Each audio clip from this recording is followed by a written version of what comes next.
ഇതെന്താ ഇവിടെ? നമുക്കിവിടെ പെട്ടെന്ന് കയറി ഇറങ്ങാം. എനിക്ക് കിരൺ ഒരു ഗിഫ്റ്റ് വാങ്ങണം. വാലന്റൈൻസ് ഡേ ആണല്ലോ. Okay okay. ചേട്ടാ വാലന്റൈൻസ് ഡേ ഒക്കെ അല്ലേ, അപ്പൊ റിങ്സ് അല്ലാതെ ആണുങ്ങൾക്ക് കൊടുക്കാൻ പറ്റിയ ഓപ്ഷൻസ് കാണിക്കാവോ? ബ്രേസ്ലെറ്റ് കൊടുക്കാം. അതല്ലെങ്കിൽ നമുക്ക് 18 ക്യാരറ്റിൽ റോസ് ഗോൾഡ് ഫിനിഷ് ചെയ്ത് വരുന്ന ചെയിൻ ഉണ്ട്, അത് നമുക്ക് കൊടുക്കാം. തടവള ഇല്ലേ, ഇതും നമുക്ക് കൊടുക്കാൻ പറ്റും. ഇതെങ്ങനെയുണ്ട്? ഇത് കിരൺ ഇഷ്ടപ്പെടും. What do you think? അതിപ്പോ എനിക്ക് എങ്ങനെ അറിയാനാ? നീ ഏതെങ്കിലും ഒരെണ്ണം എടുക്ക്. നമുക്കൊന്നും കൊടുക്കാനും ആരുമില്ല, മേടിച്ചു തരാനും ആരുമില്ല. ചേട്ടാ ഇതെടുത്തോ.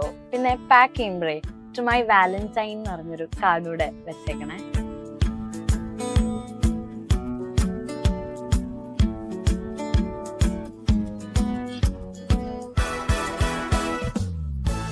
മേടിച്ചു കൊടുക്കാൻ ആളില്ലായിരിക്കും, പക്ഷെ തരാൻ ആളുണ്ട് കേട്ടോ. My Valentine.